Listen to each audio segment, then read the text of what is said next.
নমস্কার। আজকে ১লা জুলাই ডক্টর বিধানচন্দ্র রায়ের জন্ম এবং প্রয়াণ দিবস তথা ডক্টরস ডে।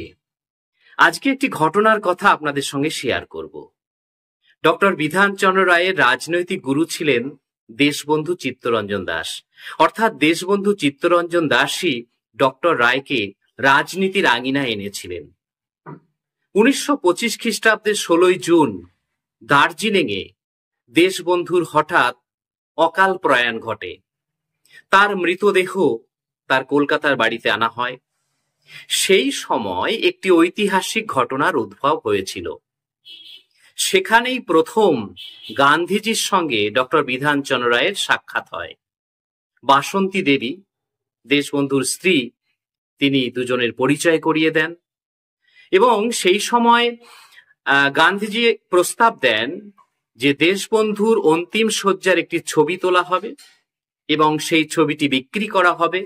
বিক্রি করে চিত্তরঞ্জন সেবা সদনের কাজ, চিত্তরঞ্জন সেবা সদন প্রতিষ্ঠা করা হবে তার বাড়িতে।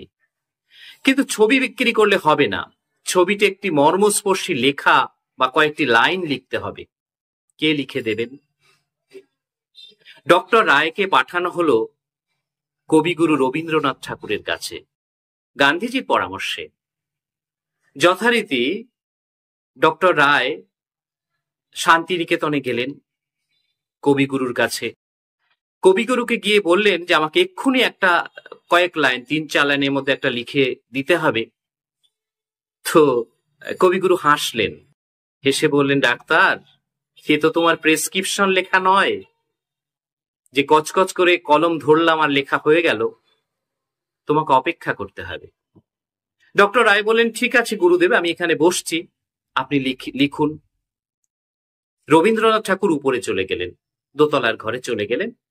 কিন্তু বেশিক্ষণ অপেক্ষা করতে হলো না, একটু পরেই তিনি ফিরে এলেন।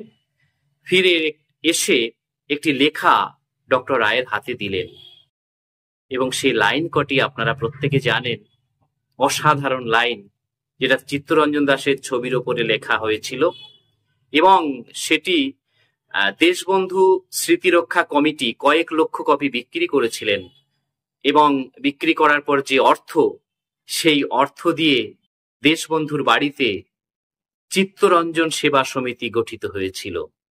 সে লাইনগুলি হলো, এনেছিলে সাথে করে মৃত্যুহীন প্রাণ, মরণে তাহাই তুমি করে গেলে দান। এনেছিলে সাথে করে মৃত্যুহীন প্রাণ, মরণে তাহাই তুমি করে গেলে দান।